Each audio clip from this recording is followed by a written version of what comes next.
Yun mga boss, may bago tayong ibon. Taiwan bird to mga boss. Tingnan natin kung ano itsura. Yun mga boss, ito yung hen. Possible hen to mga boss, ang liit ng katawan eh. Ito yung pakpak niya mga boss. Mukhang bumagsak na yung mga stump niya oh. Ubus na, kakaunti na lang natira. Ito, kulay green.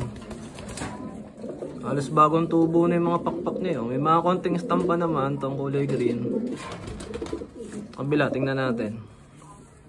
Yan, meron pang kaunti oh. White flight siya mga boss, may paningit. Ito, pudpud na eh. Yan oh. Stamp pa naman, pero halos wala na eh. Tingnan natin sa kabila. Ito, may kaunti pa oh. Kulay blue, meron din. Halos bumagsak na mga boss, mga pakpak nito.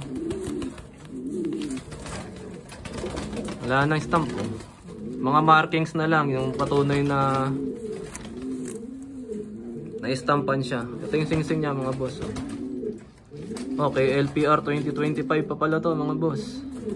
Ring ring niya. Ay, yung sensor. Baka meron dyan mga naka-LPR din 2025. Ganito ba mga singsing niyo mga boss? Bihira to eh. Gantong singsing. Gantong ibon. Ito mga boss oh. Solid.